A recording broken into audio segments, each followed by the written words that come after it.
بسم الله الرحمن الرحيم نحمده ونصلي على رسوله الكريم أما بعد.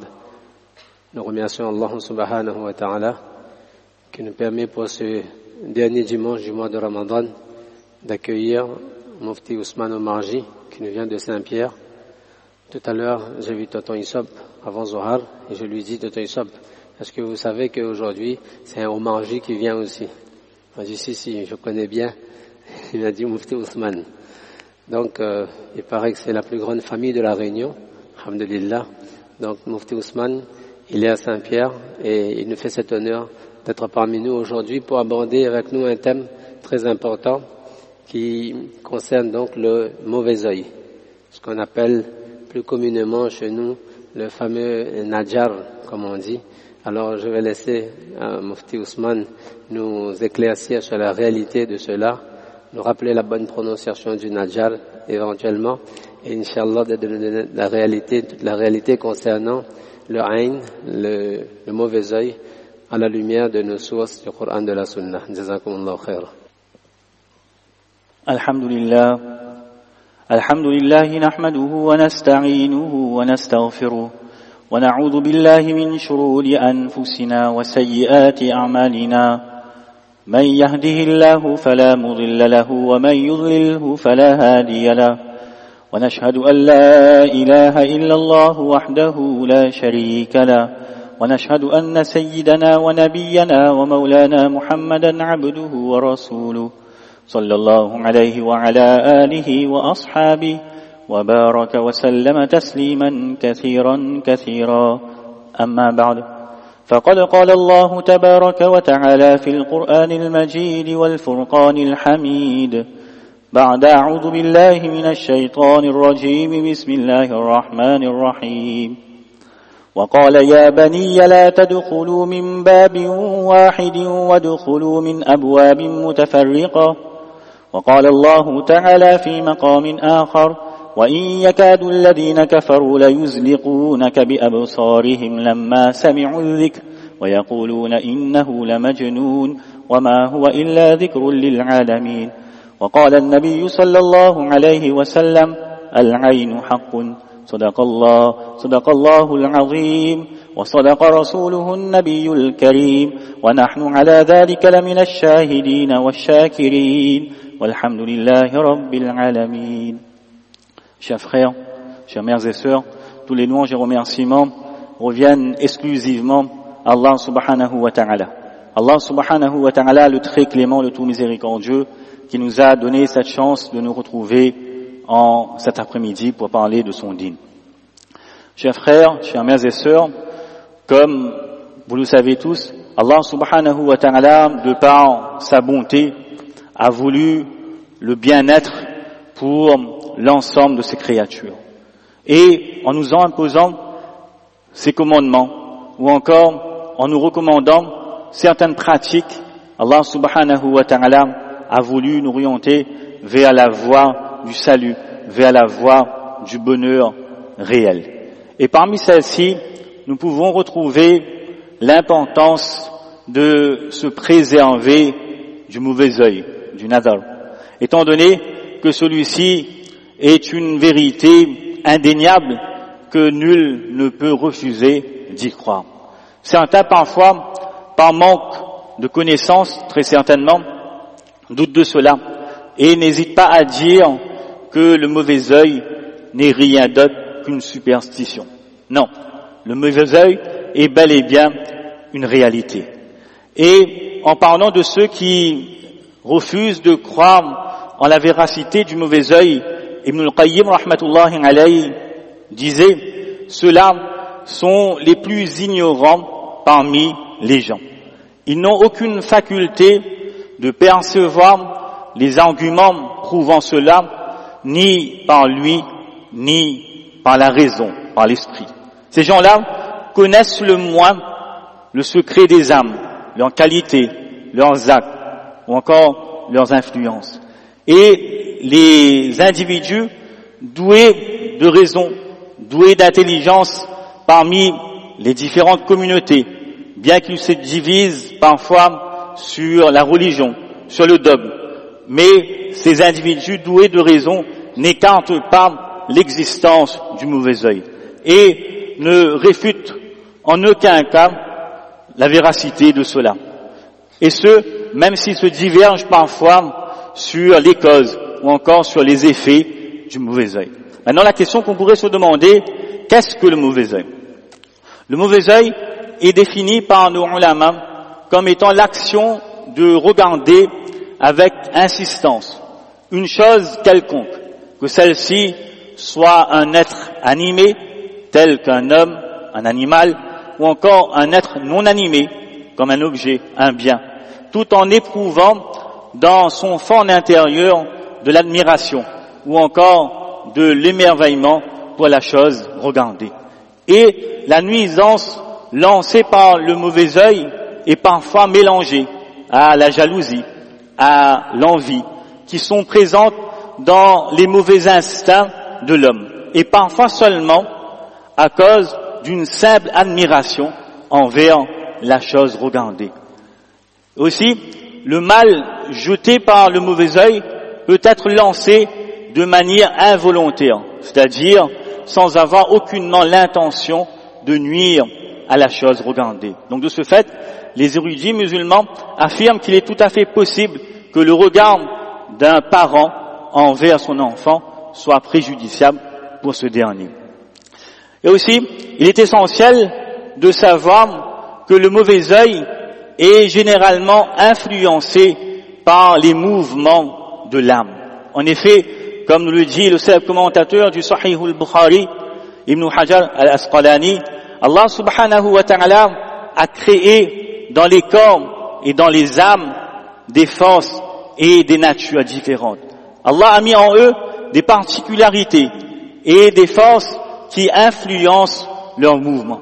Et l'effet de l'âme sur le corps est un élément qui peut être perçu par un homme doué de raison. D'ailleurs, une personne qui se trouve dans une situation de gêne ou de honte peut avoir soudainement le visage qui se met à rougir ardemment. Donc de là, nous voyons qu'on ne peut en aucun cas nier l'effet de l'âme sur le corps.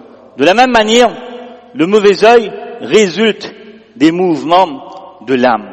Et en effet, celui-ci provient souvent par des âmes corrompues et des âmes envieuses. Ibn Hajar écrit, beaucoup de personnes sont tombées malades à cause du mauvais œil. D'autres ont été affaiblis à cause du mauvais œil. Et tout ceci est dû par l'intermédiaire des âmes. Et l'effet porté par le mauvais œil ne revient pas aux yeux, mais aux âmes. Et les âmes sont différentes les unes par rapport aux autres. Donc, il n'est pas nécessaire de regarder la chose, mais il suffit seulement que notre âme s'accroche à la chose en question pour que le mal soit projeté. Et c'est la raison pour laquelle les savants déclarent que si après avoir entendu les qualités d'une chose, l'âme d'un aveugle éprouve de l'émerveillement pour cette chose, eh bien, il est tout à fait possible que le mal finira tôt ou tard par atteindre la chose désirée, par la volonté d'Allah. Et aussi, il est important de noter que selon les savants, le mauvais œil est de deux types. L'un provient des hommes et l'autre provient des djinns. D'ailleurs, dans certaines traditions, il est mentionné que le prophète sallallahu alayhi wa sallam cherchait justement refuge auprès d'Allah contre le mauvais œil venant des hommes et contre le mauvais œil venant des djinns. Et le mauvais œil peut être comparé aussi à une flèche ou encore à un missile qui est lancé à partir de l'âme de l'envieux. Et selon certains savants, lorsque quelqu'un regarde une chose avec envie, avec insistance, alors une chaleur invisible est projetée par ses yeux. Et celle-ci finit par atteindre la chose en question. Mais néanmoins, ceci ne peut être affirmé avec certitude. L'imam An-Nawawi, rahmatullahi alayhi, affirme qu'il serait une erreur de croire cela avec certitude. Il affirme que les savants appartenant à l'orthodoxie déclarent que le mauvais œil ne peut agir qu'avec la volonté d'Allah. bien qu'il ne soit pas impossible que lorsqu'une personne envieuse regarde quelque chose, eh bien une chaleur ou encore une force se dégage de ses yeux. De plus, la nuisance lancée par le mauvais œil est très aléatoire. En effet, Ibn Hajar al-Asqalani affirme que la flèche lancée par le mauvais œil peut atteindre parfois la cible visée. Et ceci, bien sûr, par la volonté d'Allah subhanahu wa ta'ala. Et parfois, non. Il est tout à fait probable également que la flèche rencontre sur sa route un obstacle qui finira par l'écarter de sa cible. Comme par exemple, si la personne enviée s'est prémunie de ce danger en lisant les différentes invocations recommandées par la tradition musulmane, telles que Ayatul Kursi ou encore les deux sourates protectrices, Suratul Falaq et Suratul Nas. Et aussi, il est important de savoir également que la nuisance lancée par le mauvais œil peut également retourner contre son auteur. C'est-à-dire, quelqu'un regarde quelque chose avec envie, avec émerveillement, mais le mal ne va pas toucher la chose en question. Il est tout à fait probable que le mal se retourne contre son auteur. Et d'ailleurs, Ibn Hajar affirme que parfois la flèche lancée par le mauvais œil se retourne contre son auteur. Donc le mauvais œil est sans aucun doute une réalité incontestable. Et il nous suffit de regarder à travers le Coran et à travers la Sunna pour affirmer que le mauvais œil n'est pas une superstition, mais bel et bien une réalité. D'ailleurs, une fois, en donnant des instructions à ses enfants qui devaient partir vers l'Égypte, le prophète Yaqub alayhi salatu wassalam leur fit cette recommandation: Ya bani la tadkhulu min babin wahid wadkhulu min abwabin mutafarriqa. Ô mes enfants, n'entrez pas par une seule porte, mais entrez par des portes différentes. Et selon de nombreux commentateurs, dont Ibn Abbas, Dhahhak, Qatada et bien d'autres, si Yaqub alayhi salatu wassalam fit cette recommandation à ses fils, c'était uniquement par crainte du mauvais œil, étant donné que ces derniers étaient beaux, étaient attirants et ils avaient une bonne allure. Donc ce verset, de manière implicite, nous prouve le caractère réel du mauvais œil. De même, dans un autre verset, Allah subhanahu wa ta'ala déclare: Wa in yakadu alladhina kafaru la yuzliqunaka bi absarihim. Peu s'en faut que ceux qui mécroient ne te transpercent par leur regard. Et selon de nombreux commentateurs, ce verset fait allusion au mauvais œil. Et dans Ma'ariful Qur'an, Mufti Shafi' Othmani écrit que à la Mecque, à Makkatul Mukarrama, à cette époque, une personne était connue pour la puissance de son mauvais œil. En effet, dès lors qu'il regardait un chameau ou un animal quelconque, alors celui-ci trouvait immédiatement la mort. Les incroyants de Makkah, qui éprouvaient tant de haine, tant d'animosité vis-à-vis du prophète sallallahu alayhi wa sallam, voulaient à tout prix tuer le prophète sallallahu alayhi wa sallam. Ils appelèrent donc cet homme et l'ordonnèrent de jeter un mauvais œil sur le prophète sallallahu alayhi wa sallam. Donc ce dernier, cet homme, fit tout son possible pour tuer le prophète sallallahu alayhi wa sallam par la force de son mauvais œil. Mais Allah subhanahu wa ta'ala protégea son bien-aimé prophète sallallahu alayhi wa sallam. Et c'est par rapport à cet événement justement qu'Allah subhanahu wa ta'ala révéla ce verset: Wa in yakadu alladhina kafaru la yuzliqunaka bi absarihim.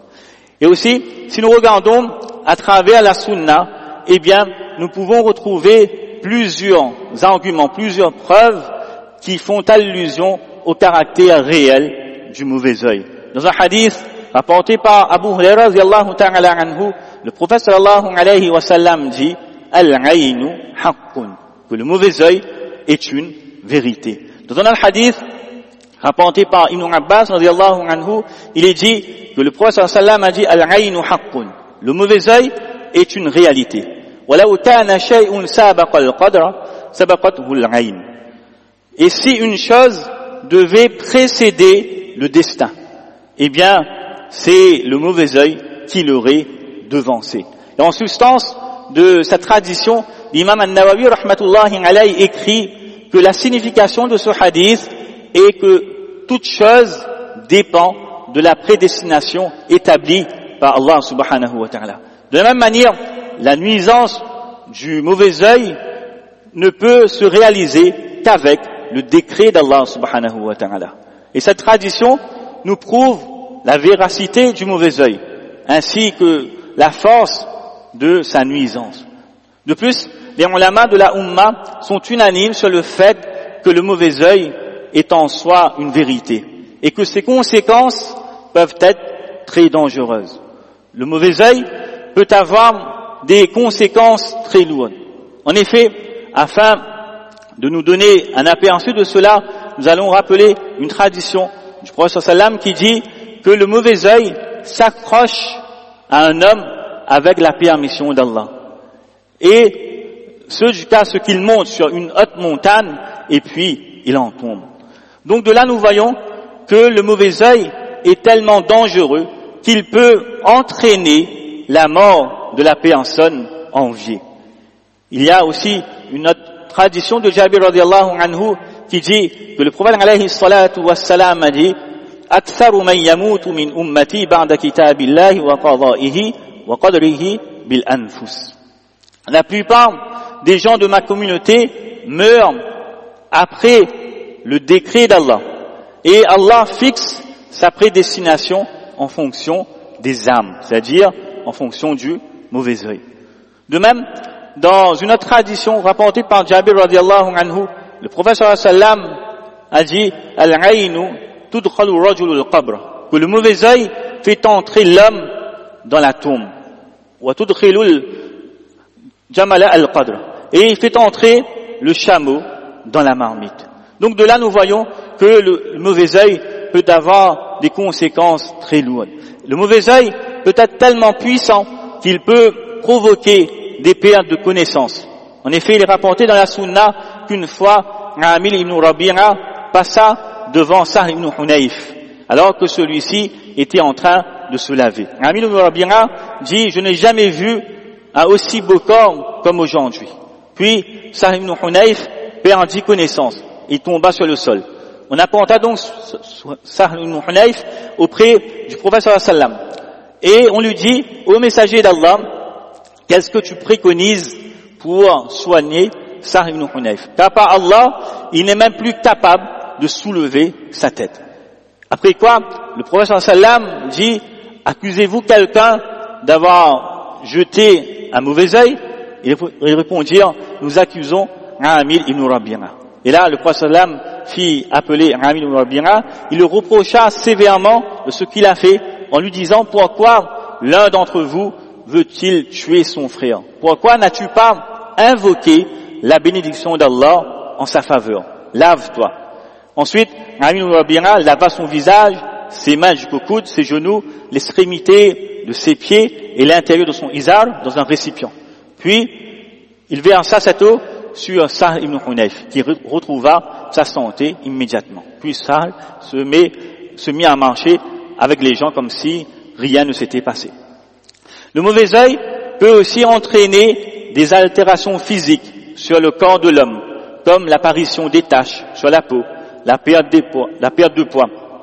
D'ailleurs, Sulaym radiyallahu anha rapporte que le prophète sallallahu alayhi wa sallam a dit à propos d'une esclave qui se trouvait dans sa demeure et qui avait une tache sur son visage, pratiquer la ruqiyya, l'exorcisme sur elle, car elle est touchée par le mauvais œil. De même, Jabir radiyallahu anhu rapporte que le prophète sallallahu alayhi wa sallam une fois a autorisé à la famille de Hazm de pratiquer la ruqiyya contre les morsures de serpents. Puis le prophète sallallahu alayhi wa sallam dit à Asma ibn Umays, qu'ai-je à voir les corps des enfants de mon frère aussi maigres? La pauvreté les a-t-il touchés? Asma répondit non, mais c'est le mauvais œil qui les a touchés. Et là, le prophète sallallahu alayhi wa sallam dit alors, faites la ruqiyya sur ces enfants-là. Donc de là aussi, on peut voir que le mauvais œil peut également toucher les enfants. Et à ce propos, Urwa ibn Zubayr rapporte qu'une fois, le prophète sallallahu alayhi wa sallam entra dans la maison de Salama radiyallahu anha. Et dans celle-ci, un enfant ne cessa de pleurer.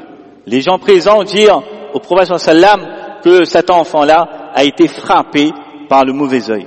Et là, le prophète sallallahu alayhi wa sallam a recommandé donc aux membres, aux gens de la maison, de pratiquer la ruqya sur cet enfant-là. Donc à partir de là, nous pouvons en déduire que le mauvais œil est bel et bien une réalité. Bien sûr, il ne faut pas tomber dans la paranoïa, dans la psychose, dans l'hallucination, et se mettre à penser que peut-être je suis touché par le mauvais œil. Mais plutôt, il est important pour nous de prendre ces précautions pour ne pas être touché par ce danger. Et la tradition musulmane nous enseigne justement de pratiquer la ruqya, c'est-à-dire de réciter des paroles sacrées ou encore des formules d'invocation sur soi-même ou encore sur autrui afin de nous protéger du mauvais œil. Et le prophète sallam dit justement dans un hadith, pas de ruqya sauf pour le mauvais œil ou pour une piqûre. De plus, ce qui nous prouve la permission de pratiquer la ruqya en faveur d'autrui, il y a un hadith rapporté par Abu Sa'id al-Khudri radiyallahu anhu, dans lequel il est rapporté qu'une fois l'ange Jibril alayhi salatu wassalam est venu auprès du prophète sallallahu alayhi wa sallam en lui disant: ô Muhammad sallallahu alayhi wa sallam, te plains-tu d'un mal? Le prophète sallam lui répondit oui. Après quoi, l'ange Jibril alayhi salatu wassalam récita: Bismillahi arqika min kulli shay'in yu'dhika min sharri kulli nafsin aw 'aynin hasidin Allahu yashfik Bismillahi arqika. Au nom d'Allah, je t'exorcise contre toute chose qui te nuit, du mal de toute âme, du mauvais œil, de l'envieux. Bismillahi arqika. Allahu yashfik, qu'Allah te guérisse, et je t'exorcise avec le nom d'Allah. Toutefois, au lieu d'attendre qu'on soit touché par le mauvais œil, il serait mieux de rechercher soi-même la protection d'Allah subhanahu wa ta'ala contre le mal du mauvais œil, à travers les formules d'invocation que l'islam nous a enseignées. D'autant plus que la récitation de ces invocations est un moyen efficace pour nous de vivifier nos cœurs et nos esprits par le rappel de la présence d'Allah subhanahu wa ta'ala et de sa grandeur. Par exemple, il nous est recommandé de réciter cette invocation que nous tous nous connaissons. Bismillahi alladhi la yadurru ma'asmihi shay'un fil ardi wa la fis sama wa huwa as-sami'ul alim. Au nom d'Allah, dont le nom empêche toute chose de nuire, tant sur la terre que dans le ciel. Il entend toute chose, il est omniscient. Le prophète sallam dit: celui qui lit cette invocation 3 fois chaque matin et chaque soir, rien ne pourra le nuire. De la même manière, il nous est recommandé de lire constamment A'udhu bi kalimatillahi tammati min kulli shaytanin wa hammatin wa min kulli 'aynin lamma. De réciter ce doua-là, de chercher protection grâce au mot parfait d'Allah contre tout démon, contre toute bête venimeuse et contre tout mauvais œil. Et aussi de réciter ce doua-là en faveur de nos enfants. Ibn Abbas radiyallahu anhu rapporte justement que le prophète sallallahu alayhi wa sallam sollicitait la protection divine pour ses 2 petits-fils Hassan et Hussein par le biais de cette invocation. Et le prophète sallam disait que votre ancêtre, c'est-à-dire Ibrahim alayhi salatu wassalam, utilisait cette invocation pour demander la protection d'Allah en faveur de Ismaïl et de Ishaq. Inch'Allah, donc, les doigts seront distribués à la fin. Et aussi, pour se protéger du mauvais œil, les savants nous recommandent de lire constamment le verset du trône, étant donné que dans les traditions, il est rapporté en ce sens que celui qui, avant de s'endormir, récite Ayatul Kursi, eh bien, cette personne sera protégée contre tout mal jusqu'au matin. De la même manière, il nous est conseillé de lire les 2 sourates protectrices, les Mu'awwidhatayn, Suratul Falaq, Suratul Nas. Abu Sa'id al-Khudri radiyallahu anhu rapporte que le prophète sallallahu alayhi wa sallam implorait la protection divine contre les djinns et contre le mauvais œil. Puis, lorsque les 2 sourates protectrices furent révélées, il se contenta de ces 2 sourates et il se passa de toute autre formule. De plus, il est important de noter que lorsque nous éprouvons de l'émerveillement envers quelque chose, eh bien nous devons rechercher la bénédiction d'Allah subhanahu wa ta'ala pour la chose en question, afin d'empêcher le mal influencé par l'âme d'affecter la chose concernée. D'ailleurs, dans le hadith de Sa'id ibn Hunayf, eh bien, le prophète sallallahu alayhi wa sallam, qu'est-ce qu'il avait dit à Amir ibn Rabi'a? Pourquoi n'as-tu pas invoqué la bénédiction d'Allah en faveur de Sa'id ibn Hunayf? Donc c'est la raison pour laquelle les savants nous recommandent, lorsqu'on regarde quelque chose vers laquelle on éprouve un certain émerveillement, eh bien de dire Allahumma barik alayhi, Wallah bénis cette chose, bénis-le. Ou encore de dire Masha Allah, la quwwata illa billah. Telle est la volonté d'Allah, il n'y a de puissance que par Allah. Il est rapporté que le célèbre Tabi'i, Urwa, lorsqu'il regardait quelque chose pour laquelle il éprouvait une certaine attirance, ou lorsqu'il entrait dans un jardin, il avait l'habitude de dire Masha Allah, la quwwata illa billah. De même, les savants affirment que la lecture des versets, des deux derniers versets de la sourate Nun, de la sourate 68, eh bien, c'est efficace pour se protéger du mauvais œil. Hassan al-Basri, rahmatullahi alayhi, encourageait donc les gens de réciter ces deux versets-là. وَإِنْ يَكَادُ الَّذِينَ كَفَرُوا لَيُزْلِقُونَكَ بِأَبْصَارِهِمْ لَمَّا سَمِعُوا الذِّكْرَ وَيَقُولُونَ إِنَّهُ لَمَجْنُونٌ. Lorsqu'une personne était touchée par la nuisance du mauvais œil. Et aussi, pour ne pas souffrir du mauvais œil, il est important aussi de ne pas l'attirer. Vu le contexte actuel, on doit essayer de faire preuve de discrétion, de vivre en toute discrétion, en toute simplicité. Aujourd'hui, malheureusement, pour bien de musulmans, n'hésitent pas à détruire son frère lâchement, sournoisement, gratuitement, en allant demander l'assistance aux démons, c'est-à-dire par le biais de la sorcellerie. S'il y a des frères qui sont capables, na'oudhu billah, de pratiquer la sorcellerie sur leur prochain, alors je vous laisse imaginer l'impact du mauvais œil au sein de notre communauté. Bien qu'il soit malheureux de dire que notre communauté est ainsi aujourd'hui, mais il est important pour nous de mener une vie en toute discrétion, de se faire discret dans notre vie. D'autant plus que le prophète sallallahu alayhi wa sallam a dit Allah aime le serviteur vertueux faisant preuve de contentement et de discrétion. Et aussi, pour ne pas souffrir du mauvais œil, il est important donc de ne pas l'attirer. Et là aussi, il est important de ne pas étaler notre vie privée sur les réseaux sociaux ou sur tout autre moyen, de mener donc une vie en toute discrétion. Quel serait l'intérêt, par exemple, de publier nos photos, les photos de nos enfants, de notre famille, sur les réseaux sociaux, alors que nous savons pertinemment que celles-ci pourront être regardées par des centaines de personnes qui nous aiment pas forcément et qui nous envient.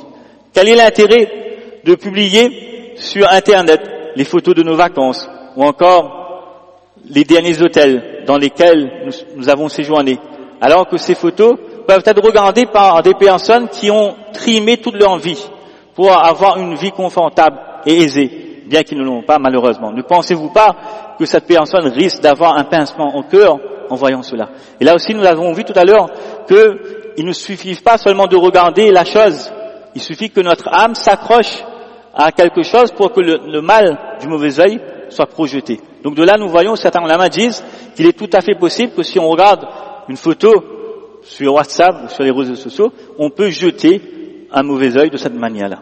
Donc de là, nous voyons qu'il est important pour nous donc de revenir vers les enseignements d'Allah subhanahu wa ta'ala. Et aussi, si nous regardons, nous pouvons voir que l'islam nous enseigne la pudeur. La pudeur, que ce soit dans la parole, dans l'intelligence, dans notre tenue vestimentaire. Et si l'islam nous enseigne justement la pudeur, c'est pour notre bien-être, c'est pour ne pas attirer les regards des autres sur nous. Aujourd'hui, malheureusement, si la jalousie, la haine, le mauvais œil, ou encore, plus grave, la sorcellerie, sont tant répandus dans notre communauté, c'est justement à cause du fait que la pudeur est en voie de disparition.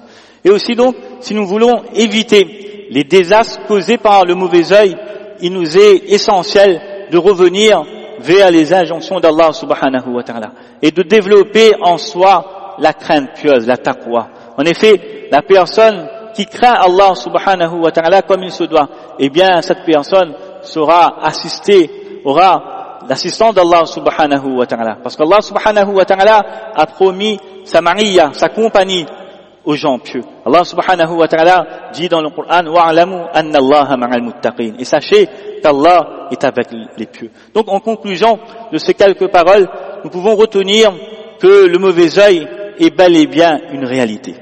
Et le mauvais œil peut nous toucher à tout moment.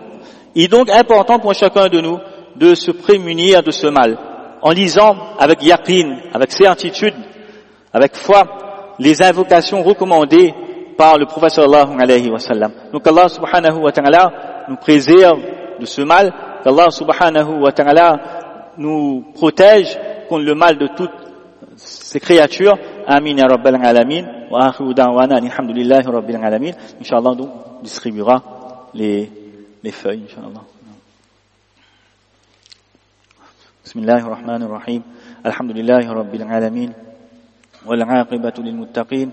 والصلاة والسلام على سيد المرسلين سيدنا محمد وعلى آله وأصحابه أجمعين وإلهكم إله واحد لا إله إلا هو الرحمن الرحيم ألف لام ميم الله لا إله إلا هو الحي القيوم وعنت الوجوه للحي القيوم اللهم إنا نسألك بأنك أنت الله الأحد الصمد الذي لم يلد ولم يولد ولم يكن له كفوا أحد يا أول الأولين ويا آخر الآخرين ويا راحم المساكين ويا ذا القوة المتين ويا أرحم الراحمين ظلمنا أنفسنا وإن لم تغفر لنا وترحمنا لنكونن من الخاسرين اللهم إنا نسألك العفو والعافية في الدنيا والآخرة اللهم إنا نسألك رضاك والجنة ونعوذ بك من سخطك وغضبك والنار اللهم إنا نسألك الجنة وما قرب إليها من قول أو فعل أو عمل ونعوذ بك من النار وما قرب إليها من قول أو فعل أو عمل اللهم ثبتنا على الإيمان وأمتنا على الإيمان واحشرنا مع المتقين مع الأبرار يا ولي الإسلام وأهله ثبتنا به حتى نلقاك اللهم ألف بين قلوبنا وأصلح ذات بيننا واهدنا سبل السلام ونجنا من الظلمات إلى النور وجنبنا الفواحش ما ظهر منها وما بطن وبارك لنا في أسماعنا وأبصارنا وقلوبنا وأزواجنا وذرياتنا وتب علينا إنك أنت التواب الرحيم ربنا اصرف عنا عذاب جهنم إن عذابها كان غراما إنها ساءت مستقرا ومقاما اللهم أعتق رقابنا ورقاب آبائنا وأمهاتنا من النار Wallah, tu es le tout miséricordieux, le très miséricordieux, Ya Allah, pardonne-nous, Ya Allah. Ya Allah, accorde-nous ta satisfaction, Ya Allah. Ya Allah, sois satisfait de nous, Ya Allah. Ya Allah, accepte tous nos jeûnes, Ya Allah. Accepte tous nos tarawih, Ya Allah. Accepte tous nos récitations du Coran, Ya Allah. Ya Allah, protège-nous contre tout mal, Ya Allah. Protège-nous contre le mal du mauvais œil, Ya Allah. Ya Allah, fais-nous mourir avec ce kalima la ilaha illallah. ربنا تقبل منا إنك أنت السميع العليم وتب علينا يا مولانا إنك أنت التواب الرحيم اللهم صل على سيدنا محمد وعلى آل سيدنا محمد وبارك وسلم سبحان ربك رب العزة عما يصفون وسلام على المرسلين والحمد لله رب العالمين